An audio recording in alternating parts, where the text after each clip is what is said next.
네, 안녕하세요. 반갑습니다. 전입니다. 제가 어제 지오소프트 영상을 올려드렸었는데요. 뭐 역시나 10% 중후반 정도의 하락에서 일단 저점을 다지려고 노력하는 모습을 확인할 수가 있고요.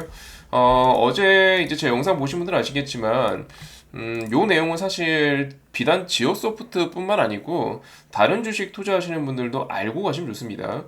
시간의 시장에서 급등을 하건 급락을 하건 항상 우리가 체크해야 될 거는 잔량. 예, 얼만큼 쌓여 있냐를 가지고 다음날 이 정도면은 이 정도 출발하겠구나.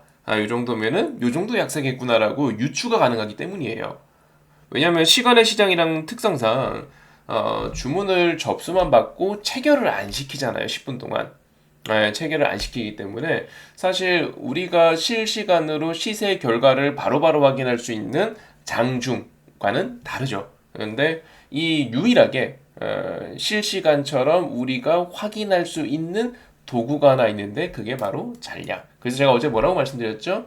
요 정도면은 10% 중반 에서 중후반 정도의 약세 출발이 예상됩니다라고 안내를 해드렸고요. 역시나 딱 그 정도의 약세에서 현재 공방전을 펼치고 있죠.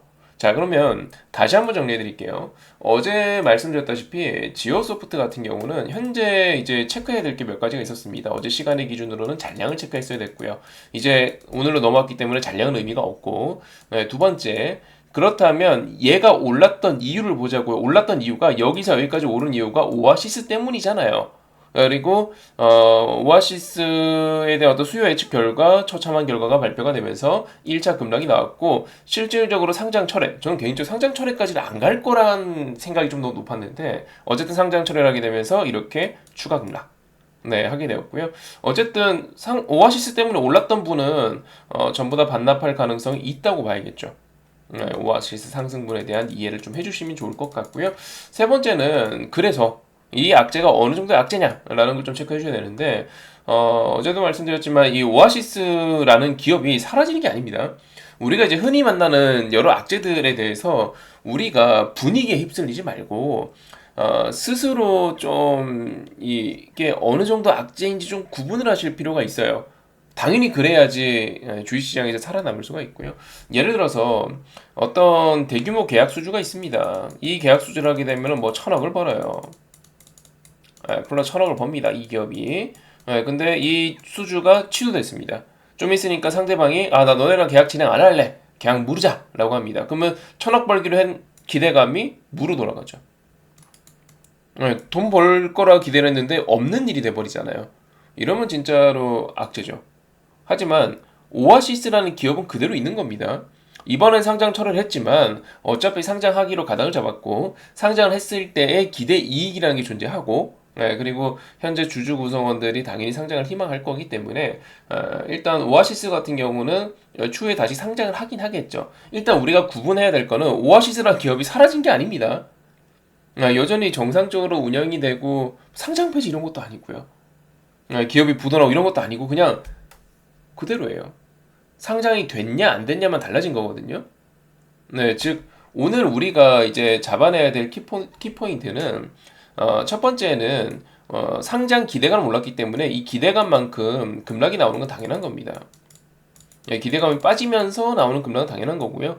특히나 이 기대감 때문에 들어왔던 투자자들이 빠르게 엑시트를 하려고 하겠죠. 그 사람들 파는 건 뭐 이상한 거 아니잖아요. 너무너무너무 당연한 거고. 두 번째, 근데 이 주식이라는 게 약간 이런 느낌이 좀 있죠. 심리의 쏠림이 발생을 하면, 심리의 쏠림이 발생을 하면, 어, 쉽게 우리가 딱 멈추진 않아요. 이게 무슨 말이냐면, 우리가 이제 고속도로에서 시속 100km, 뭐 150km 이렇게 주행을 하다가 브레이크를 딱 밟아요. 네, 그러면 바로 차가 딱 섭니까? 아니잖아요. 띵 하고 미끄러지죠. 마찬가지입니다. 분위기가 지금처럼 한쪽으로 쏠려 있잖아요. 지오소프트 큰일 났다. 이런 식으로 한쪽으로 쏠려 있으면 오아시스 상장 안 한대. 우리처럼 오아시스가 상장 안 하는 게 기업은 그대로인데? 라는 생각까지 못 미치고 큰일 났다. 오아시스 상장 안 한대. 이 회사 큰일 났어. 이러고 마구잡이를 던지시는 분들이 상당수란 말이에요. 그 심리가 쏠리면서 과매도가 발생을 하겠죠. 우리는 이 지어 소프트를 보유하신 분들 입장에서는 인정할 건 인정하고 가야 돼요. 기대감이 빠지면서 나오는 급락은 당연한 겁니다. 이건 인정하시죠? 그렇죠? 기대감이 빠지면 나오는 급락은 당연한 거고, 기대감이 빠지면서 급락이 나오고, 그 다음에 그 다음에 급락이 나왔으니까 사람들이 뭐 이거 큰일 난 건가? 들어가면 안 되나? 이런 생각에 너도 나도 매도를 하게 되면은 과매도가 등장하겠죠. 그러면 저는 솔직히 지어 소프트 보유하신 분들한테 제가 권장드릴 수 있는 방법은 첫 번째, 과매도를 이용하는 게 최선입니다.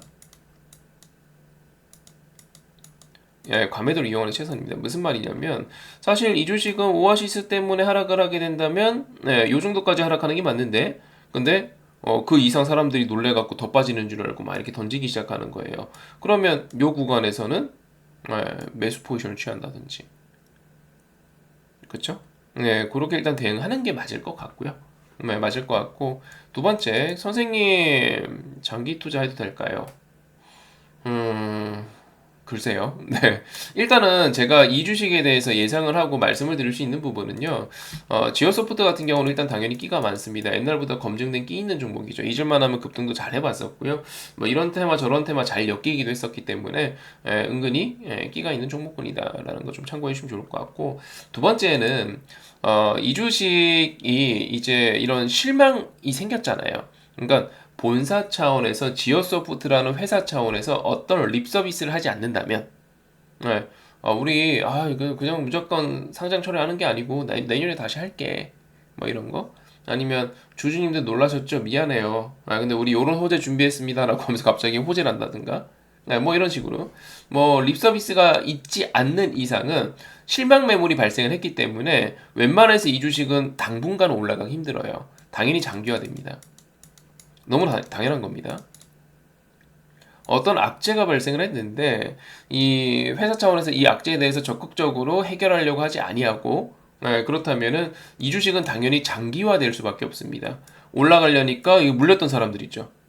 물렸던 사람들이 나 이 정도면 팔래 본전 정리할래 라고 하면서 매도를 하기 시작할 거고 그 사람들 때문에 좀만 올라가면 턱 막히고 좀만 올라가면 턱 막히고 이게 이제 반복될 거란 말이에요. 물론 예측 밖의 변수가 발생하면 예외입니다. 하지만 그런 게 발생하지 않는다면은 계속 덜컥 막히겠죠. 자연스럽게 막히기 때문에 막히는 차트이기 때문에 장기화가 될 수밖에 없다. 라는 거 참고로 해주셔야 될 것 같고요.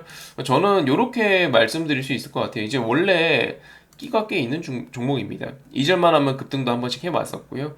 뭐 이쪽으로 한번 엮였다가 저쪽으로 한번 엮였다가 적잖이 이제 끼가 있어갖고 시장에서 저도 간간히 한 번씩 살펴봤던 종목군입니다. 그리고 사업 내용이 테마 좀 이것저것 엮기가 참 좋아요.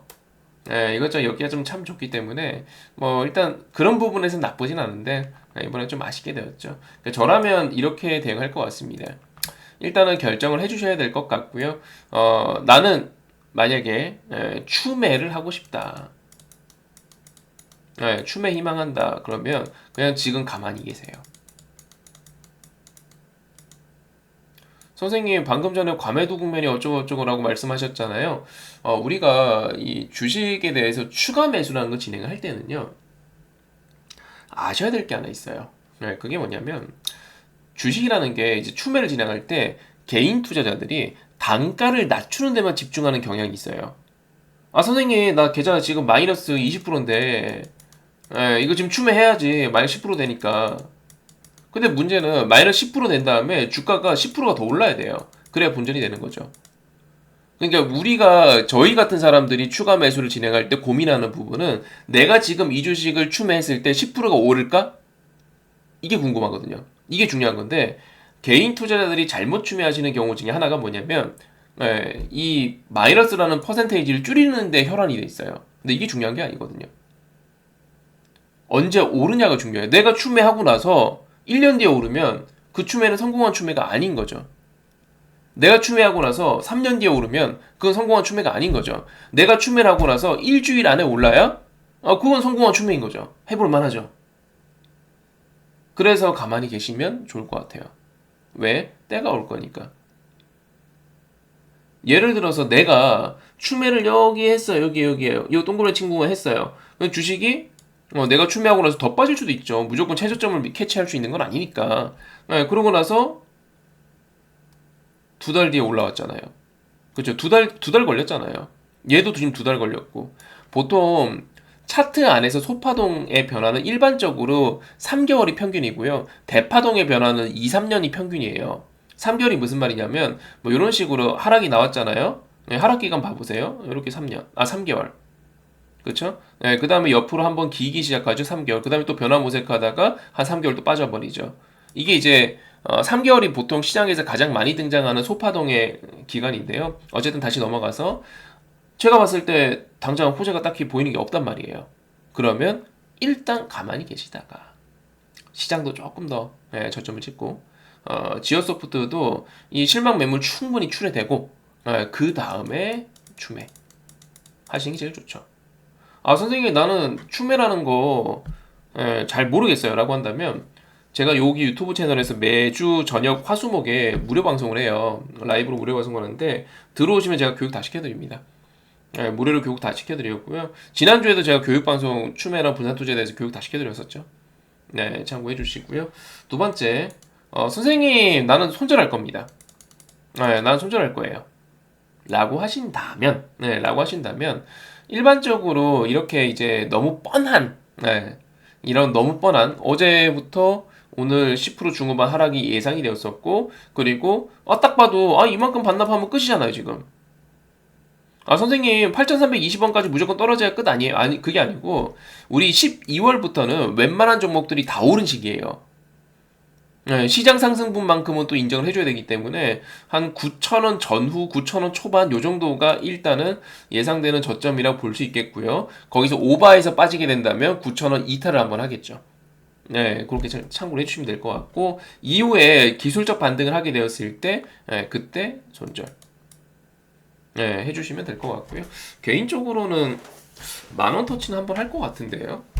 오늘 생각보다 저점도 좀 빨리 찍었고 양봉 전환도 빨랐기 때문에 지금 우리 음봉 아닙니다. 양봉입니다. 빨랐기 때문에 그 정도는 되지 않을까라는 생각이 들어요. 참고해 주시고 추매를 하고 나서 시간이 걸리는 게 문제입니다. 추매를 하는 것 자체는 문제가 당연히 안 되죠.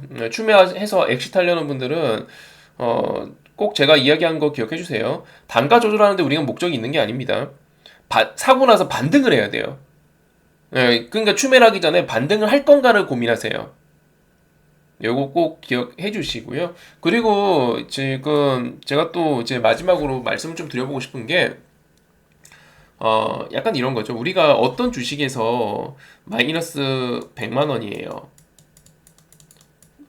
뭐 작다. 1,000만 원 합시다. 어떤 주식에 내가 마이너스 1,000만 원 칩시다. 그래서 내가 이 손실을 메꾸기 위해서 여기에다 추매를 해요. 이 A라는 종목에 대해서 추매를 진행해버립니다. 추매. 보통 개인들이 많이 하려는 습성이죠.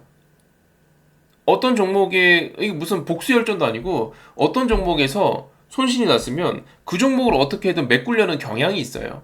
정말 강해요. 이 경향이 정말 강합니다. 하지만 제가 누차 말씀드리고 싶은 거는 아니 왜 B라는 종목에서 플러스 500만 원 벌면은 똑같은 거 아니에요?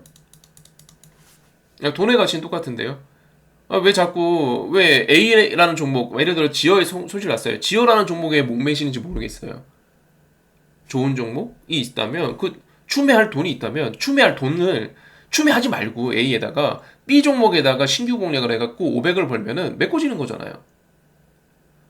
방금 말씀드린 것처럼 지금 지어소프트는 시간이 좀 걸릴 수밖에 없어요. 걸릴 수밖에 없는데 여기 추매 어설프게 진행했다가 장기화돼 버리면 골만 아파질걸요. 그래서 방금 전에도 즉각 추매보다는 잠깐 대기 가만히 계십시오라고 말씀드렸던 거고요. 손절하실 분들은 한 10,000원 이상의 반등을 한번 기다려 보십시오라고 말씀드렸던 거고요. 이해되시죠? 근데 이런 것들에 대한 어떤 구분도 있어야 되고 전략적 대응이 좀 필요합니다. 어떤 이런 돌발 변수를 만났을 때는요. 참고 잘 해주시고요. 대응 잘 하시면 좋을 것 같고, 뭐, 당장 급하게 대응할 정도의 종목군은 아니기 때문에, 영상 보시고, 제가 운영하는 밑에 카톡방 링크 있으니까요. 클릭해서 놀러와 주시고요. 나는 이런 주식 말고, 좀 마음 아픈 거 말고, 좀 맘 편하게, 조금 안정적인 종목들로 마음 편하게 매매하고 싶다라고 하신다면은 영상 하단에 제가 운영하고 있는 무료 카톡방이 있습니다. 클릭해서 놀러와 주시면요. 제가 시황감부터 그리고 저희 관심 종목 매일 오픈하고 공유하고 교육시켜드리고 하면서 다 진행하고 있으니까요. 마음 편하게 잡수시고 좀 제대로 공부하고 싶다. 이번에 느낀 게 좀 많다 하시는 분들은 영상 하나 클릭해서 놀러와 주십시오. 오늘도 저녁에 방송을 진행하니까요. 요 채널 구독 누르셨다가 저녁 라이브 방송 놀러와 주시면 될 것 같습니다. 이번 영상 여기까지 하도록 하겠습니다. 허지연이었습니다.